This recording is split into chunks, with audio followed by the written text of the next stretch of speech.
Alors bonjour et bienvenue dans ce nouvel épisode de podcast, j'espère que vous allez bien. Nouvel épisode, donc premier épisode de cette année 2023, je vous souhaite à tous une bonne année, j'espère que cette année sera remplie de réussites autant professionnelles que personnelles.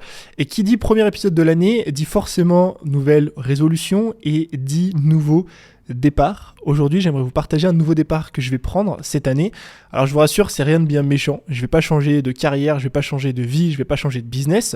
Et je vais juste, et ça a été le cas du coup aujourd'hui, changer le nom de mon podcast. Alors, je sais que ça peut paraître hyper anodin pour certaines personnes, mais vous allez voir, et c'est justement ce qu'on va couvrir dans cette vidéo, le fait de changer le nom de mon podcast, ça signifie beaucoup de choses. Non seulement sur ce que moi j'ai envie de faire, des choses avec lesquelles je suis plus forcément aligné, et c'est ce qu'on va traiter aujourd'hui. Je vais vous expliquer pourquoi j'ai changé le nom de mon podcast, quelle est finalement l'histoire derrière ce nom, quelle est ma nouvelle vision, qu'est-ce que j'ai envie d'apporter, et on va aussi parler du podcast de façon plus générale. Est-ce que c'est une bonne plateforme ou pas à lancer en 2023.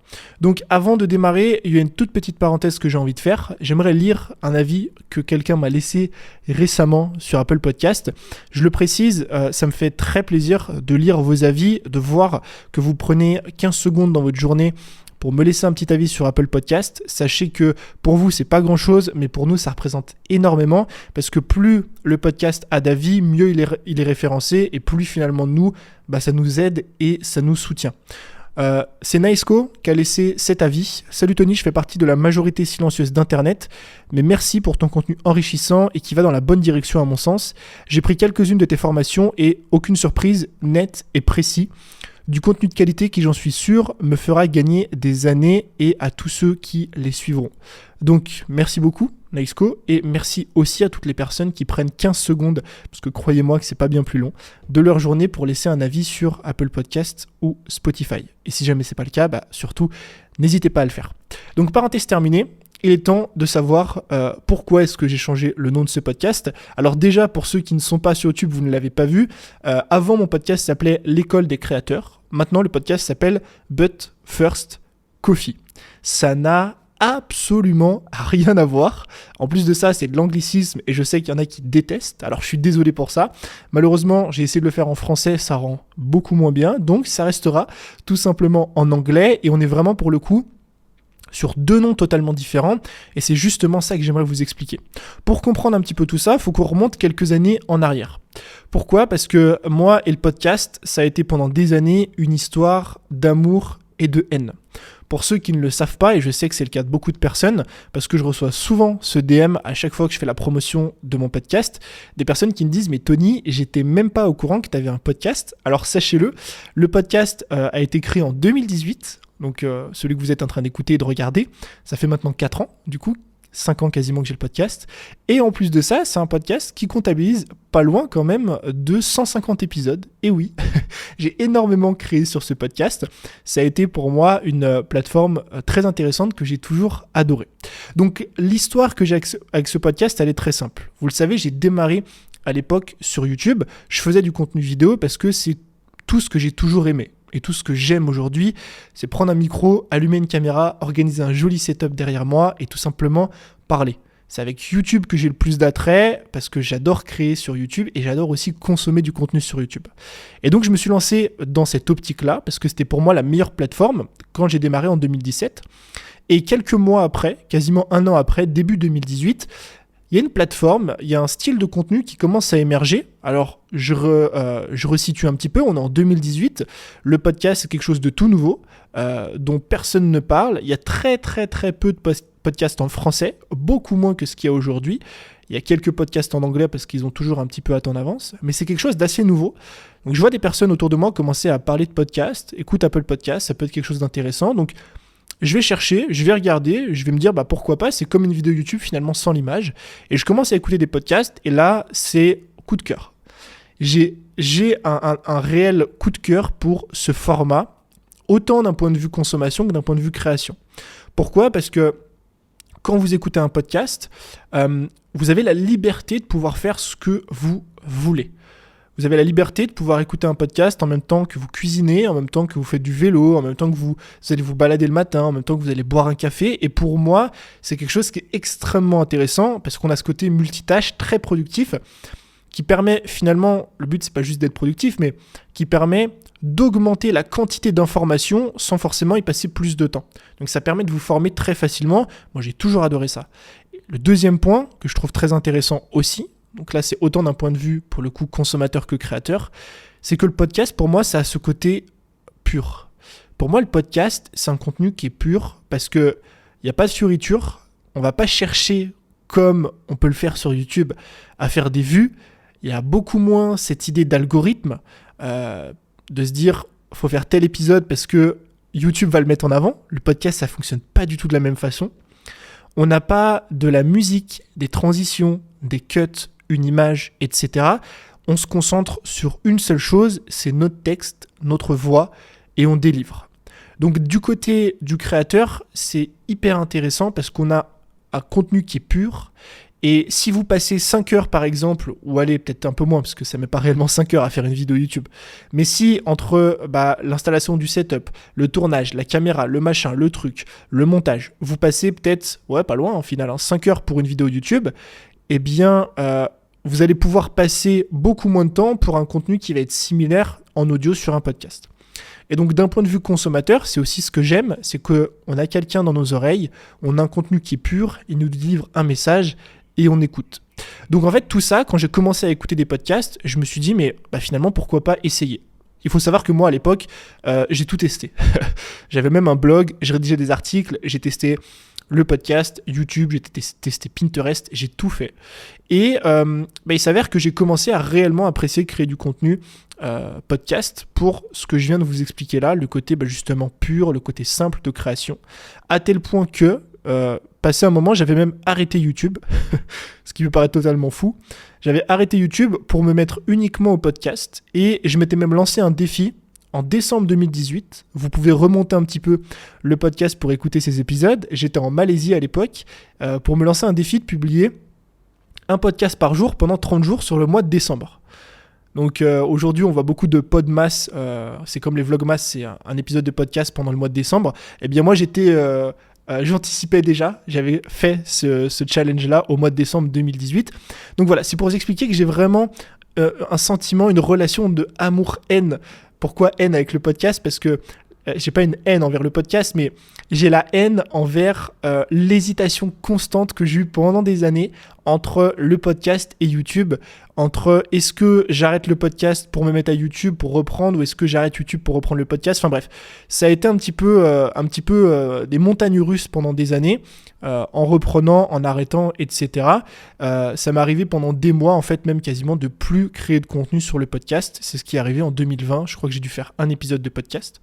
Et j'ai repris récemment, donc l'année dernière, avec des interviews.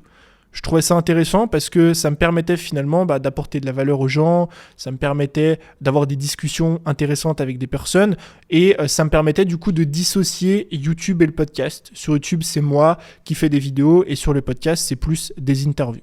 Donc ça, c'est un petit peu l'histoire que j'ai avec le podcast. La chose que je vous ai pas expliquée et qui est quand même assez importante, que j'avais mis dans mes notes mais apparemment je ne lis pas mes notes, c'est que le podcast s'appelle l'École des créateurs. Donc quand j'ai créé le podcast, il fallait bien que je trouve un nom pour ce podcast.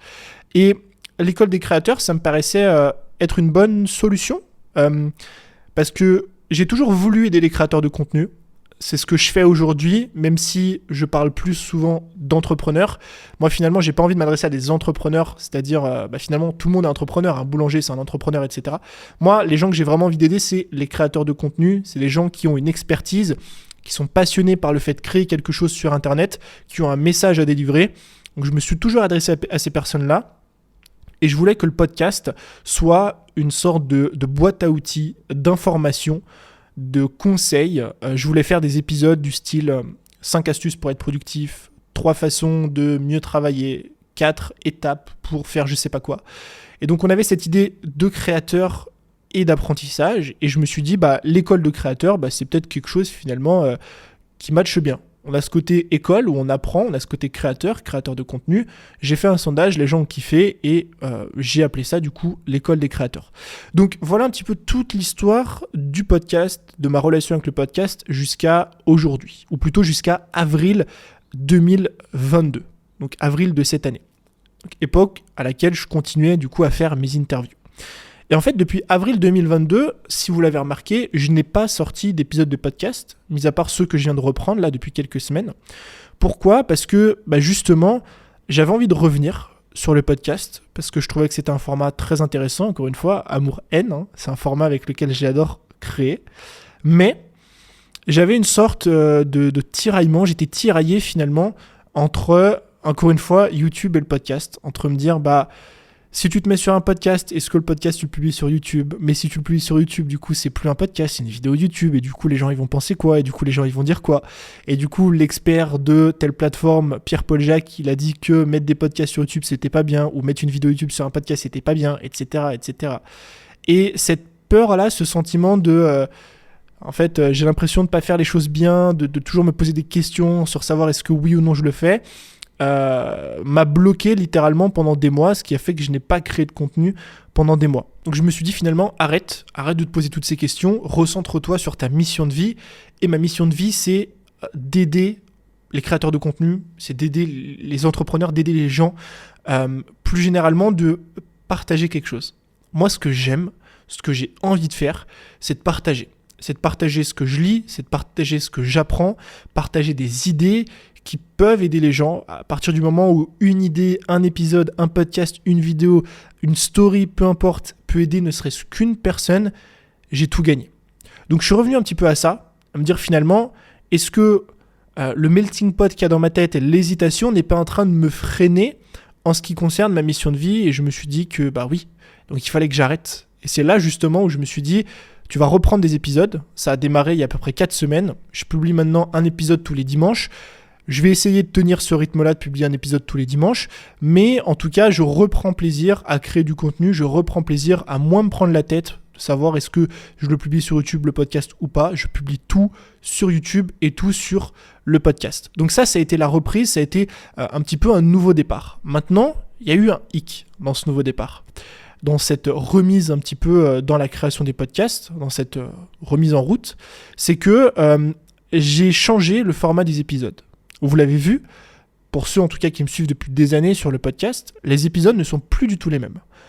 Je vous en parlais précédemment avec l'école des créateurs. L'idée de l'école des créateurs, c'était vraiment d'avoir des contenus informatifs, d'avoir des contenus où je dis aux gens, 5 astuces pour gagner plus d'abonnés sur Instagram, 2 techniques pour être plus productif, 3 habitudes à mettre en place pour faire je sais pas quoi.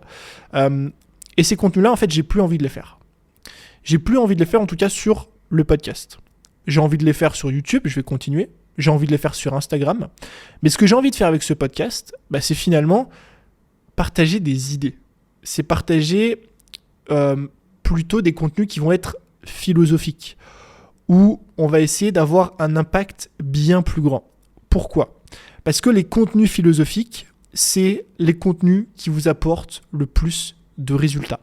Les contenus philosophiques, c'est les contenus qui génèrent chez les gens, qui actionnent chez les gens le plus de changements. Ça peut, donc, je vous en parle du coup pour moi et pourquoi j'ai changé les épisodes et pourquoi j'ai changé le nom, mais ça peut aussi vous servir vous si jamais vous créez du contenu sur Internet. Je vais vous prendre un exemple. Ce que j'entends par contenu du type astuce, par exemple, si on parle de productivité, c'est un épisode qui va être 3 conseils pour être mieux organisé. Ok. Je dis pas que c'est pas bien de faire ces épisodes. Faites-les, c'est génial. Moi, je dis juste que j'ai déjà trop de plateformes. Je crée du contenu sur YouTube, sur Insta, j'ai les shorts, les réels, les machins, les trucs. Je le fais déjà, ce type de contenu-là. Et donc, sur le podcast, j'avais envie d'amener un contenu plus philosophique qui, à mon sens, amène plus de changements. Et si je reprends l'exemple de la productivité, d'un côté, le contenu plutôt type astuce, ça va être 3 conseils pour être mieux organisé, ou 2 conseils ou 2 astuces pour être plus productif. Et un contenu plus philosophique, ça va être quoi ? Ça va être pourquoi est-ce que tu procrastines aujourd'hui et comment changer ça, par exemple. Et maintenant, la question à se poser, c'est la suivante. Une personne qui n'est pas productive, quel contenu va apporter le plus de résultats, va enclencher le plus, va actionner le plus de changements, va lui permettre de réellement transformer sa vie. Si moi aujourd'hui je suis pas productif, est-ce que le contenu qui va vraiment m'aider, c'est 2 astuces pour être plus productif ? Ou est-ce que finalement, c'est pas comprendre pourquoi est-ce qu'aujourd'hui je procrastine, pourquoi est-ce qu'aujourd'hui j'arrive pas à passer à l'action, et donc débloquer un petit peu ce problème-là.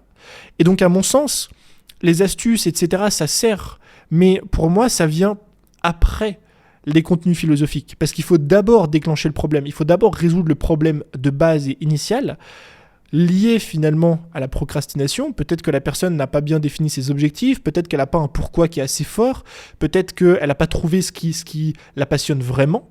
Et c'est à partir du moment où elle a trouvé ça que les astuces pour être plus productif vont vraiment fonctionner. Et donc c'est ce que j'ai envie de faire avec ce podcast, c'est avoir des contenus qui sont plus philosophiques, avoir des contenus qui sont moins éducatifs, astuces, conseils, etc. Parce que c'est là, je pense, où j'ai ma vraie zone de génie et où je peux avoir finalement dans la vie des gens le plus d'impact. Et donc, c'est ce qui a amené à vouloir changer le nom de ce podcast. Pourquoi ? Parce que j'étais plus finalement connecté, il y avait une dissonance pour moi entre ce que je voulais faire maintenant et le nom l'école des créateurs. Parce que comme je disais précédemment, l'école des créateurs, pour moi, c'était associé à des contenus type 6 conseils, 3 astuces, etc. C'est ce que j'ai fait pendant des années. Et étant donné que je voulais un nouveau départ avec un nouveau contenu, quelque chose de différent, c'était dissonant par rapport au nom qu'il y avait à l'heure actuelle. Et donc c'est là où j'ai commencé à chercher un nouveau nom pour mon podcast. J'ai commencé à me poser des questions sur comment est-ce que je pourrais renommer le podcast. Au début, j'ai commencé à partir dans des trucs marketing, machin, je sais pas quoi. Et je me suis dit que c'était pas ce que je voulais faire. Parce que j'avais plus envie de m'enfermer dans une sorte de case du type ce podcast, tu l'écoutes pour avoir des tips, des conseils, des astuces sur le marketing, sur le business, sur le machin, sur le truc. Je me suis dit, faut que je trouve un nom qui n'est pas associé à une thématique. C'est pour ça que vous l'avez vu, But First Coffee. Si vous ne me connaissez pas, ça peut être tout et rien à la fois. C'est ça qui est marrant et c'est ça que j'aime bien. C'est qu'en fait, finalement, le fait de mettre un nom comme ça m'enlève un cadre. Et ça me permet de parler de ce que je veux. Parce que dans ma tête, inconsciemment, je ne vais pas me dire « Ah ouais, mais non, Tony, ton podcast, ça s'appelle Marketing Talk, donc tu es obligé de parler de marketing. » Et non, ça s'appelle But First Coffee. Je vais vous expliquer l'idée juste après. Mais ça évite de mettre un cadre et moi, ça me laisse beaucoup plus de liberté dans les sujets que j'ai envie de traiter. Et donc, c'est là où, justement, j'ai commencé à chercher des noms, à avoir des noms un petit peu plus généralistes. Et je sais pas pourquoi, enfin si, je sais maintenant pourquoi, j'ai commencé à avoir un attrait pour des noms tournés autour du café. On a cherché, on avait fait un hot seat. Si vous avez écouté l'un de mes derniers podcasts, vous savez ce que c'est. Donc, on a fait des hot seats sur le nom du podcast. Et je voulais un truc avec un café, je sais pas pourquoi.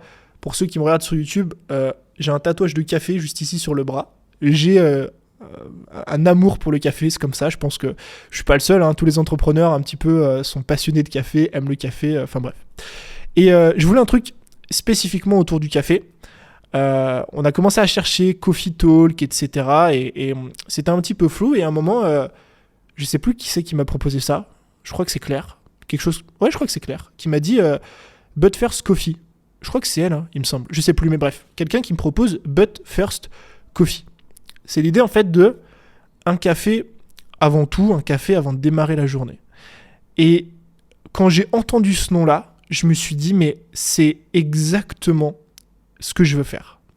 Ce nom, il peut paraître hyper anodin, mais je vais vous expliquer toutes les connexions et l'idée qu'il y a derrière. Vous allez trouver ça génial, j'espère en tout cas autant que moi. C'est tout ce que j'ai envie de véhiculer dans ce podcast au travers d'une seule phrase et une seule idée. Pourquoi ? Parce que But First Coffee, ça veut dire quoi ? Comment moi, en tout cas, je l'entends, comment moi, je vois la chose. Pour moi, But First Coffee, ça veut dire, avant toute chose, un café.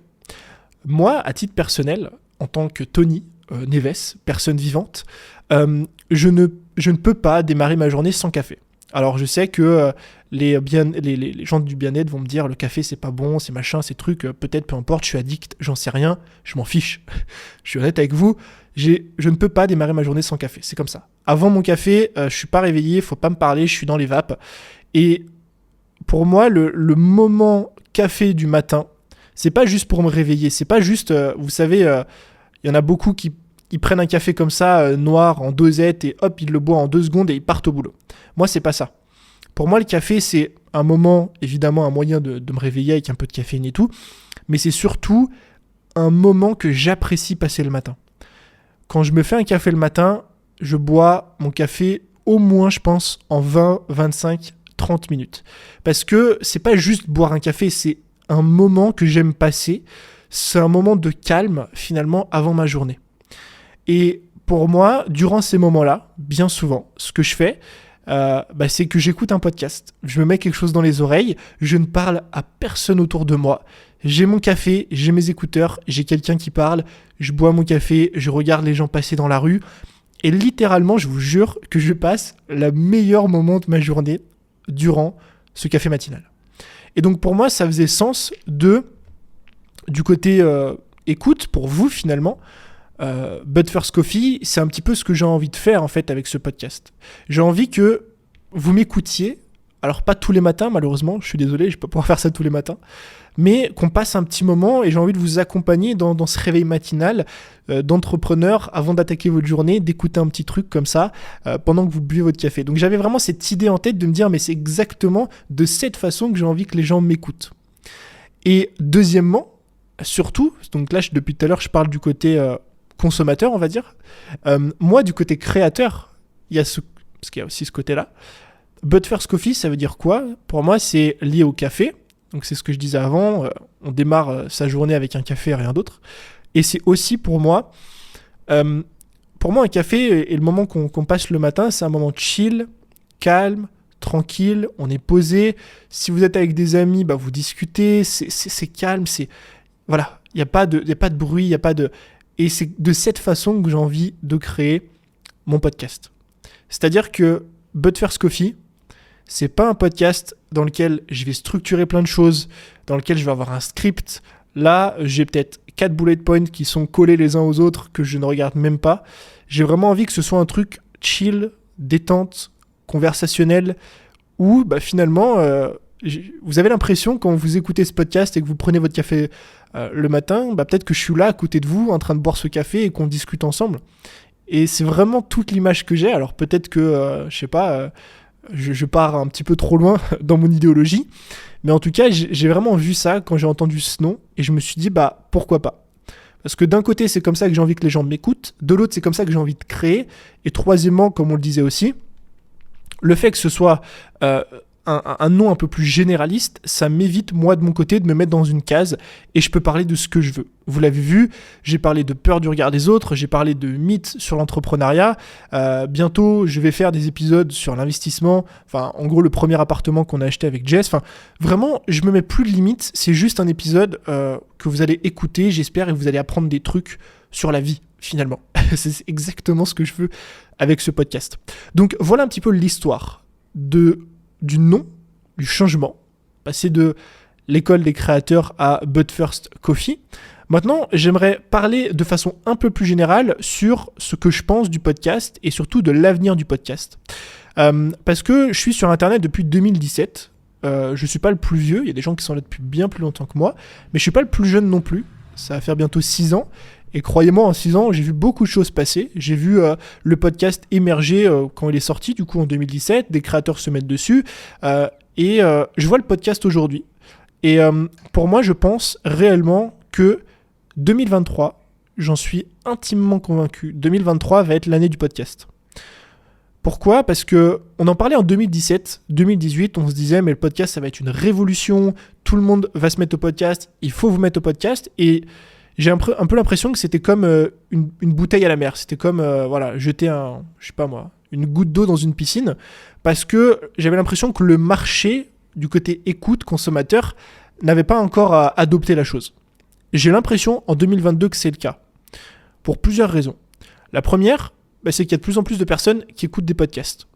À l'époque, en 2017, 2018 et même 2019, autour de moi, les seules personnes qui écoutaient des podcasts, c'était des entrepreneurs, c'était des gens qui étaient déjà un petit peu dans ce monde-là du marketing, etc., des podcasts. Aujourd'hui, je connais plein de personnes qui ne sont pas du tout dans ce monde-là, qui sont même salariés, qui font des choses qui n'ont rien à voir, et qui écoutent des podcasts. C'est devenu un vrai contenu, c'est dans les mœurs. La deuxième chose, c'est que les créateurs de podcasts sont sortis un petit peu du microcosme de l'entrepreneuriat. Je vais vous donner 2 exemples. Premier exemple, il y a beaucoup maintenant d'émissions de télé ou d'émissions de radio qui sont sur Apple Podcast. En général, c'est souvent des top 1 d'ailleurs, parce qu'ils ont beaucoup d'écoute. Donc ça montre que si la télé s'y met, si la radio s'y met, c'est que ça devient intéressant. Et deuxièmement, il y a de plus en plus, et là encore une fois, c'est pas anodin, d'influenceurs qui se mettent au podcast. Si vous regardez, il y a plein d'influenceurs, beaucoup d'ailleurs d'influenceuses, mais aussi quelques influenceurs, qui se sont mis au podcast, notamment cette année en 2022. Je pense parce que elles avaient envie d'avoir justement une plateforme un peu plus connectée, un petit peu plus naturelle pour pouvoir créer du contenu et connecter avec leur audience. Et ça, encore une fois, c'est pas anodin. Ça montre que si ces personnes se mettent au podcast, ça veut dire qu'on va commencer à toucher un mass market qui sort de l'entrepreneuriat.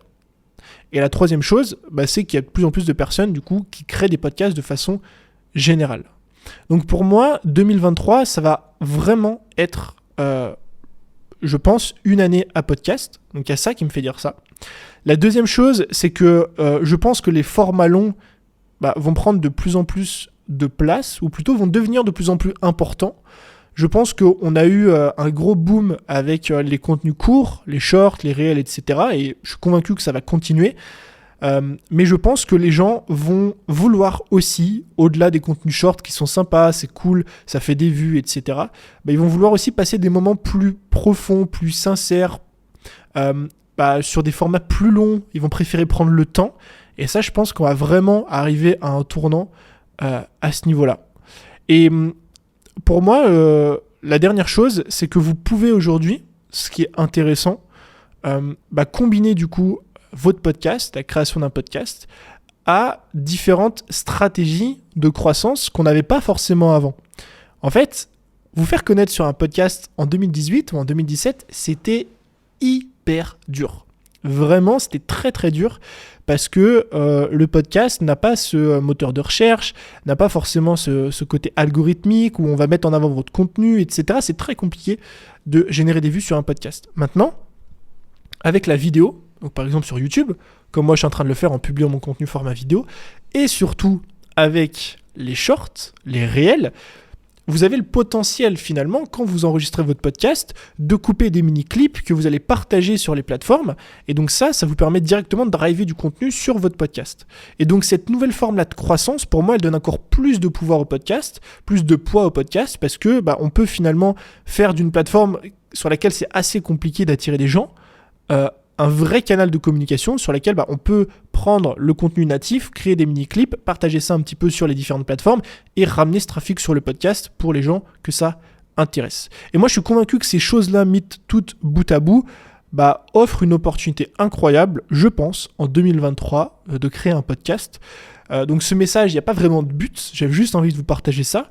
Il y a peut-être un message de fin qui est que si vous êtes comme moi, si vous hésitez, si vous ne savez pas, j'ai un podcast, mais machin, du coup, c'est quoi la meilleure stratégie, posez-vous toujours la question, revenez toujours à qu'est-ce que vous aimez faire et quelle est votre mission.